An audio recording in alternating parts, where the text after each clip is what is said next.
नमस्कार दोस्तों, आप सभी का स्वागत है। आज हम छत्तीसगढ़ व्यापम के द्वारा ली जाने वाली महिला पर्यवेक्षक भर्ती परीक्षा 2023 के कुछ परिचय देखेंगे। भाई, महिला पर्यवेक्षक भर्ती परीक्षा दो तरह से ली जा रही है। पहला तो है ना खुली सीधी भर्ती के तहत, है ना, और दूसरा परिसीमित सीधी भर्ती के तहत। परिसीमित सीधी भर्ती के अंतर्गत जो अभ्यर्थी पहले से ही इस विभाग का अनुभव लेके रखे हैं, वहाँ पर कार्यरत रहे हैं, है ना, उनके लिए आयोजित की जा रही है। अब भाई यहाँ पर दोनों ही यानी कि खुली भर्ती जो पहले बार अपना परीक्षा देंगे और जो वहाँ से अनुभव लेके निकल चुके हैं वो जो परीक्षा देंगे, इनके लिए विषय वस्तु को 5 भागों में बांट दिया गया है, जिसमें से भाग ए महिला एवं बाल विकास विभाग से संबंधित योजनाएं और कार्यक्रम, ये हमारे लिए विषय वस्तु रहेगा। हमारे आने वाले वीडियोस जो है इसी टॉपिक पे भाग 1 पे बनते रहेंगे।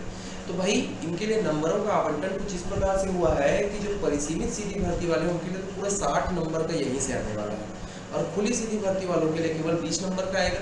तो भाई पढ़ना तो दोनों को बराबर है, लेकिन ज़्यादा ध्यान से परिसीमित वाले अभ्यर्थी पढ़ते रहिएगा भाई। तो चलिए शुरू करते हैं कि ये शुरुआत कहाँ से करें, कि आखिर हम कहाँ से पढ़ें। सिलेबस शुरू करते हैं, देखते हैं। तो महिला एवं बाल विकास विभाग से संबंधित योजनाएं कार्यक्रम जो है ये बेसिकली फोकस्ड किस पे है। तो भाई पूरे विश्व में भारत जो है बच्चों की जनसंख्या में दूसरा स्थान रखता है। अब भाई ये हवाई बातें तो है नहीं, इसके लिए कोई ना कोई आंकड़े तो हमारे पास होने चाहिए। तो सन 2011 में जनगणना हुई थी भारत में, ठीक। अब इसके तहत पूरे भारत की कुल आबादी 121.02 करोड़ थी, जिसमें केवल और केवल बच्चों की ही आबादी, है ना, कैसे बच्चे 0 से 6 वर्ष तक के बच्चे, इनकी आबादी लगभग 15.88 करोड़ थी। तो भाई ये तो भारत की बात हुई। यहीं पर अगर हम लोग छत्तीसगढ़ में 2011 की जनगणना की बात करें तो छत्तीसगढ़ की कुल जनसंख्या जो थी उस समय 2.56 करोड़, कितनी 2.56 करोड़, जिसमें 0 से 6 वर्ष तक के आयु वाले बच्चों की जो जनसंख्या थी वो लगभग 35.84 करोड़, है ना, लाख थी, जो कि छत्तीसगढ़ की कुल आबादी का लगभग 14.3% है। अब इसमें भी देखने वाली बात ये होती है कि भाई बच्चों की सिर्फ इतनी आबादी नहीं लेते, क्योंकि हम लोग जब डेटा बनाते हैं, डेटा निकालते हैं, तो उसमें हमको रेशियो भी निकालना होता है, किसका, बालिकाओं का बालकों का, है ना, जिसको हम लोग बोलते हैं सेक्स रेशियो बोलते हैं, तो वो रेशियो भी निकालना होता है। तो इसमें अगर हम लोग बात करें तो बालिकाओं की जो जनसंख्या थी, है ना, वो लगभग 17.59 लाख, और जो बालकों की जनसंख्या वो 18.25 लाख थी। तो इस प्रकार से आप देख सकते हो इस पूरे जनगणना के आधार पर ये पूरी तरह से बच्चों को टारगेट करके चल रहा है। अब चलिए देखते हैं कि कैसे बच्चों को और बच्चों के आसपास के लोगों को ये अपना, है ना, जो कार्यक्रम का योजना का आधार बनाता है। तो चलिए देखते हैं भाई, चूँकि ये पूरी तरह से बच्चों के लिए प्रतिबद्ध बात कर रहा है। अब बच्चे पैदा होंगे तो वो डायरेक्ट सरकार के समक्ष तो नहीं चले जाएंगे, भाई हमको ये योजनाओं का लाभ दे दीजिए, हमको खाना चाहिए, हमको पोषण चाहिए, हमारे बीमारी हो रहा है, हमको टीका। बच्चे तो नहीं जाएंगे ना। बच्चों का लालन पालन पैदा होते ही कौन करेगा, है ना, माताएं करेंगी। तो यहाँ पर बच्चों की देखरेख के लिए माताएं और बच्चे दोनों को टारगेट करके ये विभाग अपने सारी योजनाएं, है ना, अपने सारे अधिनियम, ये जितने भी सरकार चालू कर रहा है उन सभी के ऊपर नज़र रखने का काम करता है, उनका क्रियान्वयन करता है ना, अलग अलग विभागों के बीच में जो है वो समन्वय तालमेल बिठाता है और इसको आगे बढ़ाता है। तो चलिए शुरू करते हैं। हमारा जो आपका सिलेबस है उस पर पहला इकाई, पहला यूनिट, है ना, उस पर ये सारे पॉइंट्स आपको दिखाई देंगे, जिसपे आज के इस वीडियो में हम इंट्रोडक्शन के तौर पे, केवल परिचय के तौर पे, केवल पहला आपका भाग जो है आपका महिला एवं बाल विकास विभाग के उद्देश्य और दायित्वों को देखेंगे। यहाँ पर केवल परिचय है भाई, परिचय है, इससे रिलेटेड क्वेश्चन आंसर हम लोग अगले वीडियो में देखेंगे। चलिए शुरू करते हैं। तो यहाँ पर अगर हम बात करेंगे तो आप विभाग का मोनो देखिए भाई, ये केंद्र सरकार के द्वारा संचालित एक, है ना, संस्था होती है। तो इसका मोनो देखिए, लोगो देखिए, आपको समझ में आ जाएगा कि इसमें महिला और बच्चों को टारगेट किया जा रहा है।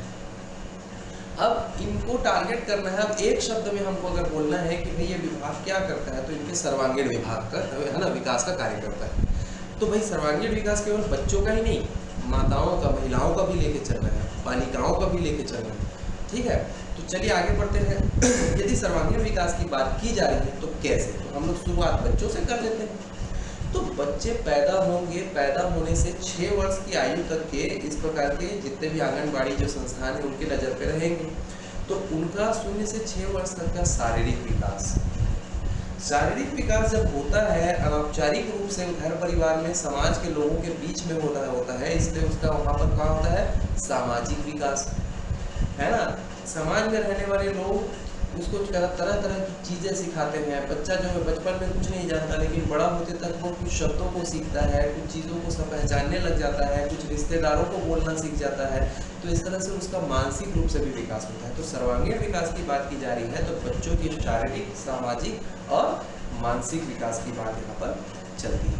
ठीक है, अब देखिए भाई, समझने वाली बात ये है, चलिए ठीक है, हम बच्चों की बात कर रहे हैं, लेकिन बच्चों के इस शारीरिक, मानसिक और आपका, है ना, सामाजिक विकास की अगर बात करें, तो क्या ये पूरी तरह से सरकार अपने ऊपर ले सकती है इस योजना को?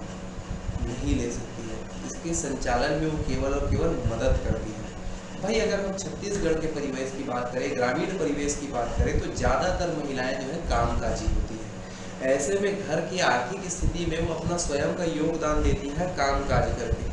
तब सरकार के द्वारा चल रही योजनाओं, है ना, कई प्रकार के आपके अधिनियम जिसके तहत उनको लाभ मिल सकता है, संवैधानिक लाभ मिल सकता है ना, बच्चों की देख रेख से संबंधित जानकारी, इन सभी का ज्ञान उनको मिलना पॉसिबल नहीं होता है। और यही कारण है कि इसके लिए इनको जानकारी मुहैया कौन करवाएगा? बाल एवं महिला, है ना, विकास विभाग। तो चलिए शुरू करते हैं आगे। ये माताएं, भाई हम लोग महिलाओं को लेके चलेंगे, लेकिन महिलाओं के लिए भी हम लोग कैसे बात करेंगे? बच्चों से शुरू करते हैं। ठीक है, तो ये महिलाएं पूरी तरह से अब क्या करेंगी? विभाग की मदद से, है ना, आंगनबाड़ी कार्यकर्ताओं से लेकर जानकारी लेकर क्या करेंगे? बाल संरक्षण करेंगे। बाल संरक्षण करना मतलब कैसे करना भाई? अब महिला तो जो है ना, उनको पता नहीं है भाई, माता का दूध है बहुत इंपॉर्टेंट हो जाता है, स्तनपान करवाना बहुत इंपॉर्टेंट हो जाता है। अब भाई उनको बच्चों को तो रेगुलर, है ना, फीडिंग करवाना होता है, लेकिन वो तो काम काज पे चले गई है। तो ऐसे सिचुएशन में बच्चे को, है ना, न्यूट्रिशन कहाँ से मिलेगा, कैसे मिलेगा, क्या करेगा? तो बाल संरक्षण के तहत सबसे पहले, है ना, पोषण की जानकारी दी जाती है। अब पोषण की जानकारी जब दी जाएगी तो माताओं को तो बता दिए, लेकिन माता जानेगी कैसे कि बच्चा जो है सही पोषण ले रहा है नहीं ले रहा है? इसके लिए क्या किया जाता है कि हमारे आंगनबाड़ी संस्थानों में वजन त्योहार का आयोजन किया जाता है, जिसके तहत आयु के अनुसार, यानी कि अलग अलग आयु के अनुसार बच्चों का हाइट और वेट, यानी कि वजन और ऊंचाई को नाप लिया जाता है। भाई मतलब कि जैसे मतलब 1 साल के बच्चे हैं तो उसका हाइट कितना होना चाहिए, वजन कितना होना चाहिए, 2 साल का है तो कितना होना चाहिए, 3 साल का है तो कितना होना चाहिए, ये आपका चेंजेस आते जाता है। इसका मेजरमेंट किया जाता है और मेजरमेंट करने के बाद एक आंकड़ा बनाया जाता है। आंकड़ा बनाने के बाद यदि पता चलता है कि बच्चा जो है वो, है ना, खाने पीने में कमज़ोर है ना, या उसको ये दिनचर्या में उसको भोजन सही समय पे नहीं मिल पा रहा है, तो ऐसे समय में आंगनबाड़ी ही वो संस्था होती है जहाँ पर उनके खाने पीने की भी व्यवस्था की जाती है। ठीक, अब भाई देखिए, मान लीजिए उनको खाने पीने की व्यवस्था नहीं मिल पाई, या उनके माता पिता जो है कामकाज के चक्कर में ध्यान नहीं दे पाए, तो जाहिर सी बात है न्यूट्रिशन अगर उनको सही तरीके से नहीं मिला तो वो या तो फिर कुपोषण के शिकार हो जाएंगे या अलग अलग बीमारियों के शिकार हो जाएंगे। यहाँ पर देखिए, इस चित्र को जरा ध्यान से देखिएगा, यहाँ पर जो बच्चा आपको दिखाई दे रहा है ये कुपोषित है ना। अब कुपोषण का क्या है, विज्ञान की दृष्टि से थोड़ा सा देख लेते हैं। भाई ऐसा होता है कि हमारे दिनचर्या में, हमारे भोज्य पदार्थों में, है ना, carbohydrate, protein, fat, vitamin, minerals और वाटर, यानी टोटल 6 चीज़ों का संयोग होना चाहिए। अब इसमें यदि हम केवल और केवल कार्बोहाइड्रेट लेते चले जाएंगे तो कार्बोहाइड्रेट, यानी कि दाल, प्रोटीन नहीं मिल रहा है बच्चों को, केवल कार्बोहाइड्रेट ही मिलते चले जाएगा, तो उनके पेट जो है इस तरह से फूलने लग जाते हैं, है ना, कुपोषित हो जाते हैं बच्चे। तो भाई इसका, है ना, देखना पड़ता है। साथ ही साथ कई प्रकार के संक्रमण भी फैलते हैं यहाँ, है ना, हमारे परिवेश में मौसम के परिवर्तन से कई प्रकार की बीमारियाँ फैल जाती हैं, जिसके पूरे लिस्ट आपको ये दिखाई दे रहे हैं। इन सभी चीज़ों के बारे में हम लोग डिटेल में पढ़ेंगे, आगे एक एक वीडियोस आते चले जाएंगे, है ना, इन सभी के बारे में डिटेल में बताया जाएगा। ये बीमारी हो जाते हैं और बीमारी का निराकरण कैसे किया जाएगा, है ना, निराकरण कैसे करेंगे? टीकाकरण करके। मिशन इंद्रधनुष योजना चल ही रही है, जिसके तहत आप जो है बच्चों के टीकाकरण कैसे करवाते हैं, कहाँ करवाते हैं, कब कब करवाते हैं, इसका सब जानकारी कौन देगा? आंगनबाड़ी संस्थाएं ही हमको दे रही होती है। तो ये तो है एक सामान्य परिचय, बच्चों के लिए महिला एवं बाल विकास विभाग क्या क्या कर रहा है। अब हम बात करते हैं महिलाओं और बालिकाओं के सशक्तिकरण के लिए ये विभाग क्या क्या कर रहा है। ठीक है, तो सबसे पहले भाई बच्चों की बात चली है, तो बच्चों के प्रति माताओं को जागरूक करना ये भी इस विभाग का कार्य है। यानी कि गर्भावस्था के दौरान उन्हें क्या क्या खाना है, गर्भावस्था के दौरान उनको अपने स्वास्थ्य में क्या क्या ध्यान रखना है, क्या करना है क्या नहीं करना है, कौन कौन सी दवाइयों का सेवन करना है ना, कौन कौन से भोज्य पदार्थ लेने हैं, है ना, उनको सरकार के द्वारा कैसी है ना सहायता मुहैया करवाई जा सकती है। चलिए देखते चलते हैं।